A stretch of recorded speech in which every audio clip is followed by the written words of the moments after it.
April 6, 1942. The Coral Sea lay like a slab of hammered glass beneath a bruised dawn. Every swell caught the first light and shattered it into knives of silver. Inside the cramped cockpit of a B-25 Mitchell bomber, Lieutenant Jack Reynolds could taste the ocean salt in the air vent, could hear the deep animal growl of the twin Wright Cyclone engines shaking through his bones. The altimeter needle trembled 200 feet. 200. A number no one dared speak aloud anymore. They had said it was madness. They had said it was suicide. They had said it broke every rule in the book. Jack didn't disagree. He just didn't care anymore. The Pacific had taught him that survival wasn't about obeying. It was about adapting. The sky out here was a graveyard of good soldiers who had followed orders. So when the brass in Brisbane briefed him the night before, when that gray-haired colonel slammed his palm on the table and barked, "No bomber flies below 500 feet, Lieutenant. You'll get torn apart by flak before you even arm the fuse," Jack had simply nodded. But in his gut, a quiet rebellion was already forming, hot as engine oil and just as dark, because Jack had seen the truth from the cockpit glass. Their high-altitude bombing runs weren't doing a damn thing. Every week, the same results. Hundreds of bombs dropped from 10,000 feet, the sea erupting into empty white fountains, the Japanese convoys sailing on, untouched and unafraid.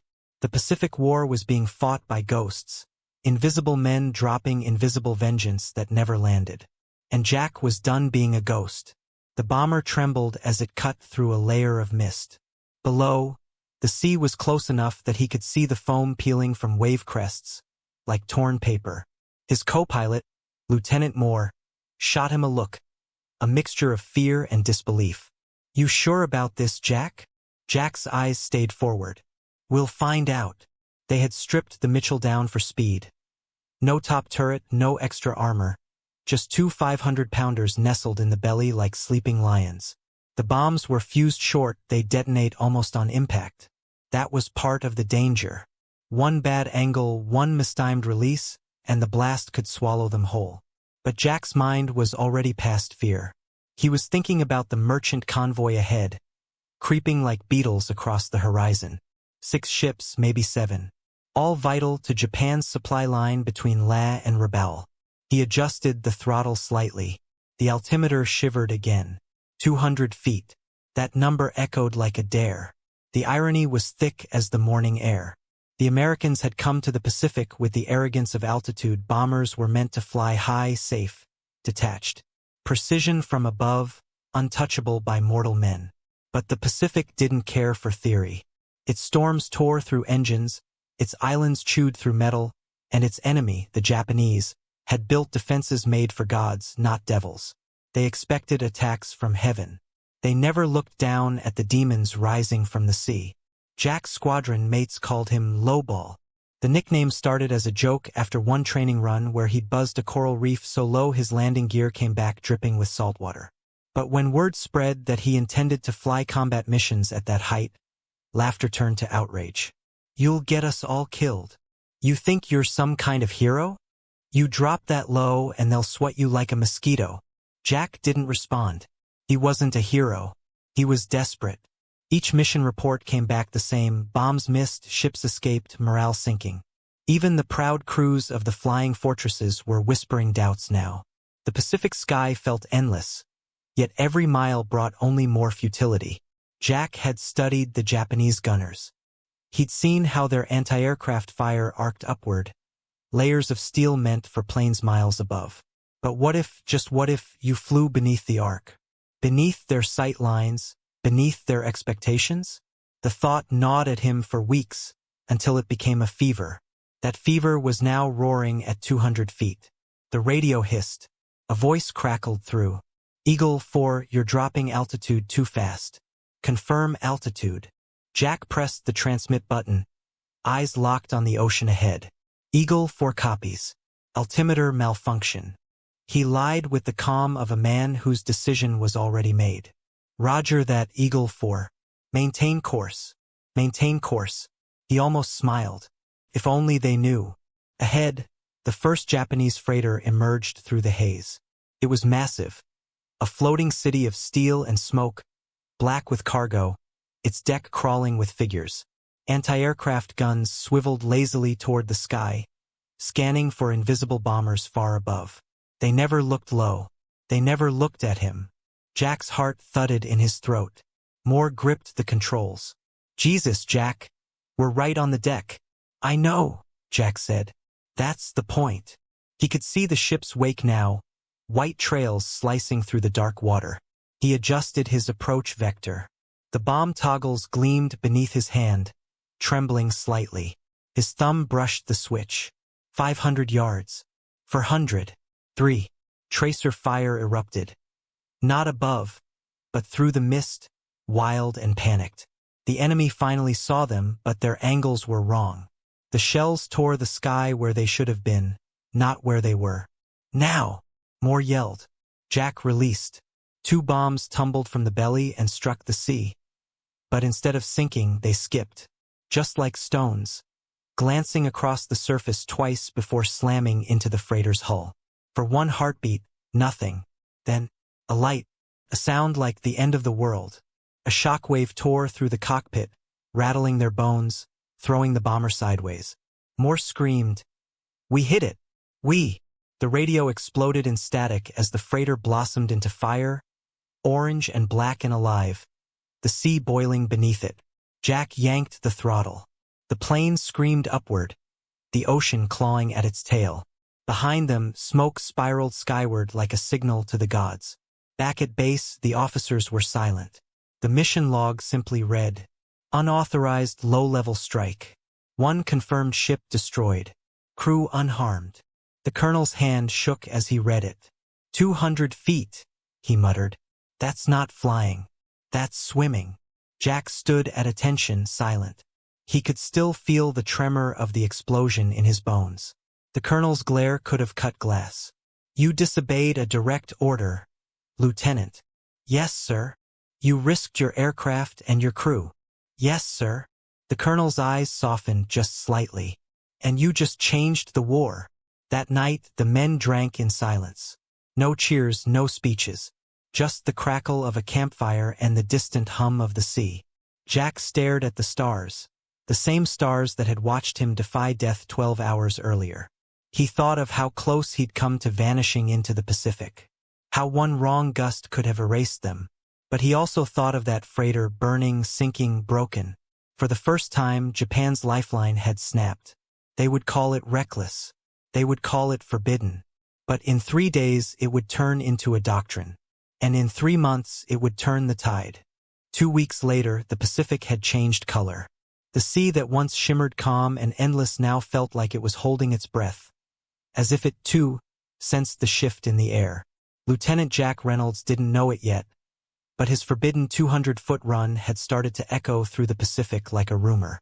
Pilots whispered about it in mess halls and maintenance tents, half in disbelief, half in awe. But to the brass, it was still a crime. Jack sat in the open-air operations tent at Port Moresby, the sweat on his neck mixing with the dust kicked up by idling trucks. The colonel's voice came sharp and cold. "This is not how we fight wars, Lieutenant. You don't turn military doctrine into a stunt show." Jack stayed silent. He could smell the oil on his flight jacket, the salt still clinging to his boots. "You were lucky once. Luck is not strategy." He wanted to shout that luck had nothing to do with it, that the laws written in offices thousands of miles away didn't apply to a sky where steel rained like hellfire and the ocean could swallow a man whole. But he didn't. Instead, he simply said, "With respect, sir." It worked. The colonel stared at him for a long moment, then sighed. "You think one burned freighter wins a war?" Jack looked out beyond the tent, toward the hangars. Mechanics were already rearming the bombers, their silhouettes framed against a setting sun that looked too red to be real. "No, sir," he said quietly. "But it's a start." The start of something didn't mean the start of victory. The following weeks were chaos, the kind of chaos that only comes when men try to rewrite the rules faster than death can object. The squadron began testing low-level strikes in secret, using old cargo hulks as practice targets. Jack and his crew became the reluctant pioneers of a technique no one had a name for yet. Later, they'd call it skip bombing. Back then, they just called it crazy. The first test was a disaster. The bomb tumbled awkwardly, skipped once, then exploded too close. The shockwave flipped the bomber's tail and nearly sent them nose first into the ocean. More screamed into the intercom. Jack barely regained control. They landed with hydraulic fluid leaking like blood down the fuselage. The ground crew stared at the battered plane in disbelief. One mechanic spat into the dirt. "That wasn't flying," he muttered. "That was begging." But the next morning, Jack was in the cockpit again. They adjusted the bomb fuses, shortened the timing, recalculated angles. Every mission felt like threading a needle made of lightning. One wrong pitch and the bomber would vanish in its own explosion. Still, they persisted, because something in that first successful run, that single inferno on the horizon, had changed the rhythm of their hearts. Days bled into nights. The heat inside the cockpit was unbearable. The air smelled of metal and sweat. They flew low-level drills over the ocean, their shadows racing the waves like black ghosts. Each attempt was a lesson carved in near death. One afternoon, during a test run, the bomb skipped once and slammed into the ship too early. The explosion ripped through the water, flinging the plane upward like a toy. The crew screamed. The left engine coughed smoke. Jack's voice was raw as he fought the stick. "Hold her steady. Hold her steady." They barely cleared the waves, limping back to base with holes peppered through the fuselage. That night, Jack sat alone on an overturned crate, staring at the palms swaying in the warm wind. His hands wouldn't stop shaking. He thought of writing to his sister back home, but what could he say? That he'd nearly died for a theory? That every time he closed his eyes, he saw the sea rising to swallow him? A voice broke the silence. Moore walked up, holding 2 tin mugs of black coffee. "They're saying command wants to ground us." Jack didn't answer. Moore sipped, then added, "They're also saying the Japanese convoys are running faster now. Maybe they're scared." That got a half-smile out of Jack. Fear was a start. The revelation didn't come in a flash of genius. It came in the exhaustion of repetition. One morning, after weeks of failed tests, Jack realized something small but critical. They'd been releasing too soon. He recalculated based on the ship's speed, the bomb's drop angle, and the wave pattern. It was math done by a man who'd stopped caring about equations and started listening to instinct. They tried again. The bomber roared low, skimming so close that seawater misted the windshield. Jack's thumb hovered over the release switch. The freighter loomed ahead, vast and silent. 300 yards, Moore called. 200. Jack waited until the last possible second, the moment where the human mind screams too late. Now! The bomb struck the surface perfectly, bounced twice like a skipping stone, and buried itself into the ship's side. The explosion was clean, brutal, final. The observation crew on the nearby island cheered so loud the radio distorted. Jack just stared as the freighter tilted, swallowed by smoke. His pulse slowed. His hands stopped shaking. They had done it. They had turned a desperate stunt into a repeatable tactic. But success had a price. Word spread up the chain. Some officers called it reckless innovation. Others called it miraculous. The truth lay somewhere between. A few of the higher-ups wanted results fast. They pushed for live combat trials. Jack's squadron was selected. It wasn't an honor. It was a test of survival. Before dawn, the crews gathered by their planes. The air smelled of rain and fuel. A chaplain murmured prayers few listened to. Jack's crew loaded their bombs in silence. Moore finally said, "You realize if this goes wrong, they'll blame us, not the idea." Jack looked at him, eyes calm. "Then let's make sure it goes right." They took off into a sky bruised purple by the rising sun. Below them, the sea waited like an unblinking eye. The mission was to strike a Japanese convoy near Buna.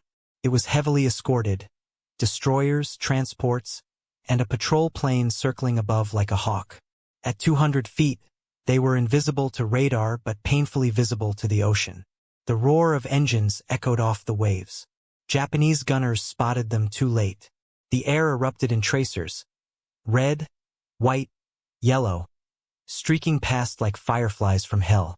Jack kept the nose steady. "Hold tight," he shouted. The bomb dropped. It skipped once, twice, 3 times, and then it found its mark. The lead transport erupted in flame. A second bomber followed suit, striking another ship. The sea turned black with smoke. For minutes, chaos reigned. Ships scattered. Guns fired in all directions. But the low bombers vanished into the horizon before the enemy could adjust. When they returned to base, 2 planes were missing. Good men. Friends. The cheering stopped short. Victory and grief shared the same breath. That night, Jack couldn't sleep. He sat by the airstrip, staring at the faint glow of burning ships miles away on the horizon.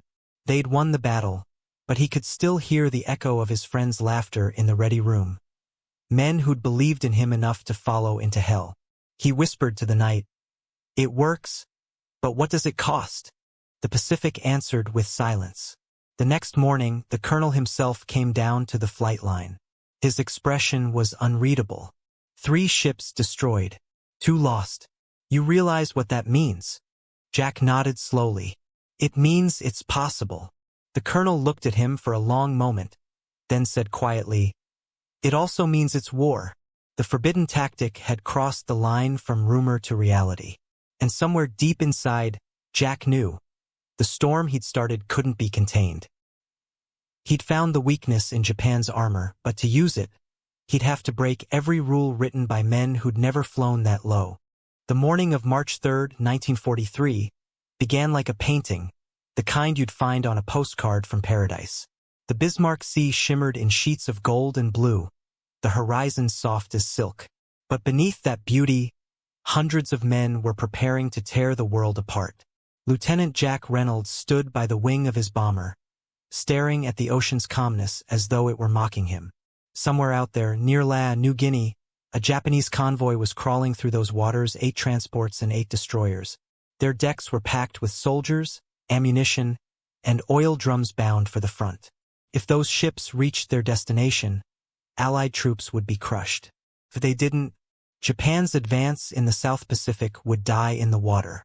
Command had given the order at last: low-level attack. Full authorization. Use the skip method. It had taken almost a year of defiance, arguments, and lost men, but today, at last, the forbidden tactic was no longer a crime. It was a doctrine. Jack looked at his crew.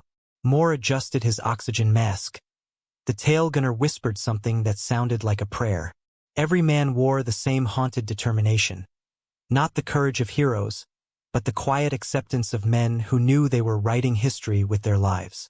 Jack climbed into the cockpit, strapped himself in, and said what had become their ritual. 200 feet, gentlemen. Moore answered, 200 feet or bust. The engines roared to life. The Pacific trembled. Hours later, the convoy came into view. A steel procession cutting through the open sea, each ship trailing black exhaust like funeral smoke. The Japanese officers on deck scanned the sky, expecting American bombers miles above. Their guns pointed upward, eyes searching clouds. They never looked at the ocean. At 200 feet, the American formation streaked across the waves, invisible until the last possible second. The sea churned beneath their wings, spray hitting the fuselage like rain. The roar of engines was deafening. The sound of defiance turned into thunder. Eagle 4 in position, Jack said into the radio. Copy Eagle 4. Convoy sighted. All squadrons commence attack. The first wave dove in from the east. The Japanese gunners were caught off guard. Their shells burst hundreds of feet too high, harmless fireworks against the empty sky. Jack throttled forward. His heart pounded with each passing second. Hold steady, Moore. Moore grinned through clenched teeth. We're flying through hell. Then let's make it ours. The ships grew enormous in the windshield. A wall of iron, guns, and terrified men shouting orders. Jack released his bombs. 2 silver cylinders tumbled into the water, skipping once, twice, 3 times, then slamming broadside into a transport filled with fuel. The explosion was instant. A sunburst of flame. The blast hit like a hammer, shaking the bomber's frame. Moore shouted something, but the words vanished in the roar. Through the smoke, Jack saw the transport split in half, its bow rising from the water like the mouth of a dying beast. "Direct hit!" a voice screamed through the radio. "Eagle 4 confirmed." A second bomber passed overhead, its bombs carving white scars across the sea before detonating against another freighter. The sky turned orange. The water turned black. It wasn't battle anymore. It was slaughter. From the Japanese perspective, it was chaos beyond comprehension. Survivors later described the attack as if the ocean itself had risen against them. The American planes came so low that one Japanese sailor swore he could see the pilot's eyes behind the glass. Their anti-aircraft guns, mounted for high-angle defense, couldn't aim low enough. The machine guns fired too late, their tracers slicing the water as the bombers sped past. Each American pass left a new wound in the convoy. Ships burst open like overripe fruit. Explosions threw men into the sea, the waves swallowing them whole. Within minutes, oil slicks burned across the surface, turning the calm blue water into a mirror of fire. Japanese officers screamed orders through the smoke, their words drowned by the roar of engines and the screams of dying men. By midday, 5 transports were gone. By sunset, the entire convoy was in ruins. Jack circled back to survey the wreckage. The ocean was a graveyard. Shattered ships, lifeboats overturned, flames stretching for miles. He'd never seen destruction on this scale. It was terrible and beautiful all at once, a vision of war's strange poetry. He heard a crackle over the radio. "Command confirms. Convoy annihilated. Over 90% losses. They never stood a chance." Jack didn't cheer. He just stared at the water below. It was supposed to be victory, but it didn't feel like triumph. It felt like vengeance that had gone too far. Moore broke the silence. "You realize what we just did?" Jack's voice was low. "We changed the Pacific." News spread like wildfire. In the following days, newspapers back home screamed headlines. U.S. airmen wipe out Japan convoy in Bismarck Sea. New bombing tactic turns tide in Pacific. But the headlines couldn't capture what it looked like. The madness of men flying so low they could taste salt in the air, dodging fire that sliced the sky in red ribbons. They couldn't print the sound of engines roaring so close to the sea that waves broke against the fuselage. They couldn't show the faces of the survivors floating in black oil, their eyes reflecting the glow of their own burning fleet. What the world saw as victory, the men saw as survival and guilt. In Tokyo, the news hit like a thunderclap. Japanese naval analysts, stunned, gathered around maps of New Guinea. Their convoy system, once the pride of their logistics network, was now exposed as a death trap. One officer was overheard saying, "They came from the sea, like spirits." The Japanese quickly ordered convoys to travel only at night. They revised their anti-aircraft defenses, installed low-angle guns, and began deploying smokescreens. But the damage was done. The psychological shock was irreversible. From that moment on, every sailor in the Imperial Navy feared the sound of low-flying engines. The rumor spread across the Pacific. The Americans no longer come from the clouds. They come from the sea. In the Allied camps, pilots studied the battle footage with awe. The results were staggering. Over 12 ships destroyed. 3,000 Japanese troops lost. 0 Allied bombers shot down during the main assault. Numbers that once belonged to fantasy now lived in reality. Air Command issued new manuals, diagrams showing proper release angles, fuse timing, and approach patterns for low-level skip bombing. Jack's technique, once scorned as lunacy, was now printed in every pilot's handbook. That night, Jack stood alone on the tarmac under a sky full of stars. The engines had gone quiet. The air still smelled faintly of smoke and fuel. He thought about how far they'd come, from being grounded rebels to the architects of a new kind of warfare. Moore joined him, handing over a cigarette. "They're saying the brass wants to give you a medal." Jack smirked. "For breaking their own rules?" Moore laughed softly. "Guess that's how change happens." They stood in silence, watching the horizon glow faintly with distant fires. Somewhere out there, the Pacific rolled on, carrying wreckage, bodies, and stories that would outlive them all. Jack finally said, almost to himself, "It started as one flight, one mistake they said would kill us all." He looked toward the sea. Now it's the reason we'll win. The next morning, a telegram arrived from command. Effective immediately, all bomber units in the Southwest Pacific are to adopt low-altitude skip bombing as standard operational practice. The rulebook was officially rewritten. And though the war was far from over, the tide, the vast, merciless tide of the Pacific, had turned. The war didn't end that day, but the sea never forgot it. The Bismarck Sea carried the ghosts of that battle for years afterward, fragments of steel rising to the surface after storms, oil slicks shimmering like dark mirrors. Fishermen still spoke of nights when the ocean smelled faintly of fuel and fire, when waves rolled with the echo of explosions that had burned themselves into time. For Lieutenant Jack Reynolds and his crew, life after the three-day miracle was both triumph and torment. They had done what no one believed possible. They had forced Japan to retreat from the edges of the Pacific. But every victory left a mark. Every explosion seemed to take something invisible with it. Jack's squadron returned to Port Moresby as heroes.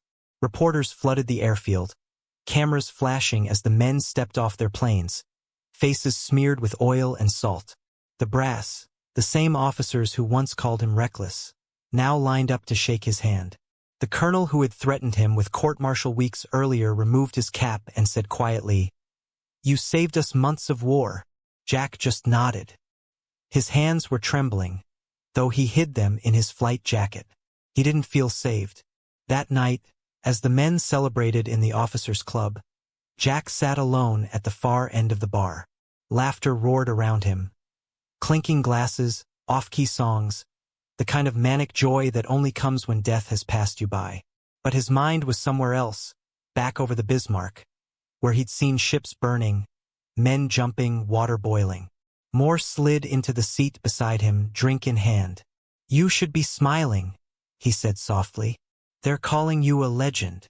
Jack stared into his glass. Legends don't smell smoke when they close their eyes. Moore didn't reply. He didn't have to. In the weeks that followed, the results were undeniable. Japanese supply lines crumbled. Convoys stopped sailing in daylight, their once fearless formations now creeping through the night like hunted things. The Imperial Navy scrambled to adapt, adding low-angle cannons and escort fighters, but the damage was done. Allied commanders called it the Reynolds Method, though Jack refused to take credit. He insisted it was the work of every man who flew low enough to see their own reflection in the sea. But the military loves symbols. The story of the 200-foot run became legend, a tale told in briefing rooms and training halls. Film reels of skip-bombing tactics were shown to new recruits with triumphant orchestral music. Yet the truth behind the reels was quieter, more human. Every pilot who flew those missions knew what it felt like to skim death. Some came back shaking. Some didn't come back at all. Jack began keeping a small notebook. Not for tactics, not for coordinates, but for names. Each man lost under his command. Each plane that never returned. The list grew longer with every campaign.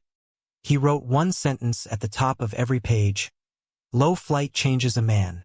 In 1944, as the Allies advanced across the Pacific, skip bombing became the spearhead of island-hopping assaults. At Leyte Gulf, at Rabaul, at the Philippines, the same low, roaring shadows came again and again, tearing apart Japan's lifelines. Enemy survivors whispered that the Americans had learned to fly like demons. One captured Japanese officer confessed during interrogation, "We were ready for attacks from the sky. We were not ready for men who attacked from the sea." That single line made its way into Allied propaganda posters. It became the unofficial motto of the Pacific Air Forces. But the glory was double-edged. Flying that low took a physical toll no metal could mend. The turbulence shook bones and crushed spines. The noise ruptured eardrums. The nerves, the endless anticipation of a single mistake meaning instant death, aged young men into old ones. Jack's hands began to tremble when he wasn't flying. His sleep grew shallow. The doctors called it combat fatigue. The other pilots just called it the shakes. He refused to quit. One afternoon in late 1944, he visited the mechanics tent, where the next generation of pilots were being briefed. They crowded around him, eager, wide-eyed, like children meeting a folk hero. "Sir," One asked, "What's it like flying that low over the ocean?" Jack smiled faintly. "Like arguing with God," he said. "You shout, and the sea decides if it wants to answer." They laughed, but his eyes didn't.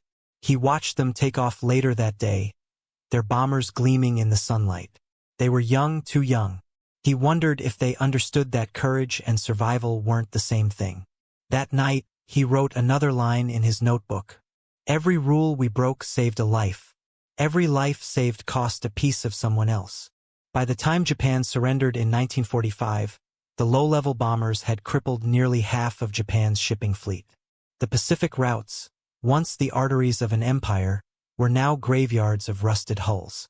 When peace finally came, the pilots dispersed across the world. Some became instructors. Some never flew again. Jack was offered a medal, a commendation, and a desk job in Washington. He declined them all.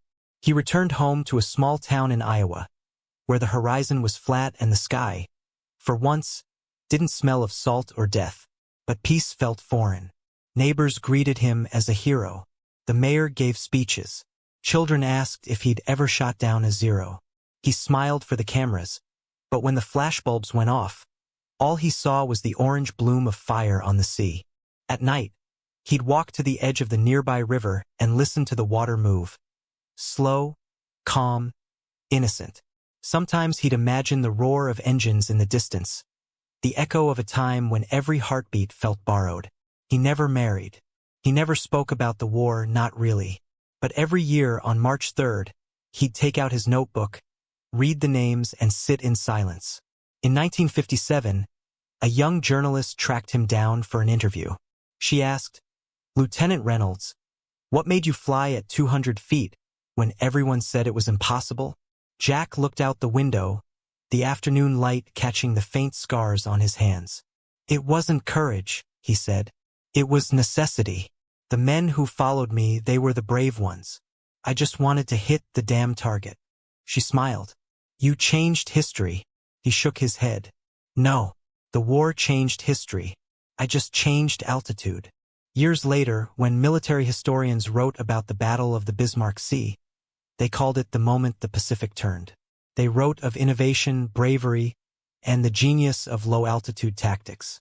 But buried deep in one report was a note from an old colonel. The first man to try it was reprimanded. The second was celebrated. The war makes saints of sinners and legends of disobedience. And there it was, the cruel irony of war. The rule that nearly got Jack court-martialed became the foundation of victory. The reckless act that could have ended his career ended up saving thousands of lives. History has a way of polishing defiance until it shines like heroism. But Jack knew better. He knew that every miracle in war is written in sweat, fear, and compromise. In his final years, when age had steadied his hands again, Jack wrote a single line in his notebook, his last entry before his death in 1971. They said 200 feet was suicide. They were right. Killed the old way of thinking. He underlined the next sentence twice. And it saved a world. When his notebook was found, tucked inside was a faded photograph of his crew. 6 men smiling beside a bomber, waves behind them, sunlight glinting off the fuselage. On the back he had written, "For every rule broken, a life was saved. For every life saved, remember the sea." War teaches what manuals can't. That innovation is born from desperation, and courage often looks like disobedience until it works. Jack Reynolds never sought glory, but his forbidden flight taught the world that progress begins when someone dares to fly lower than anyone else. They said 200 feet was suicide. He proved it was salvation. In our time, when rules and machines govern everything, which modern warrior will have the courage to break the rules again and change history in 3 days?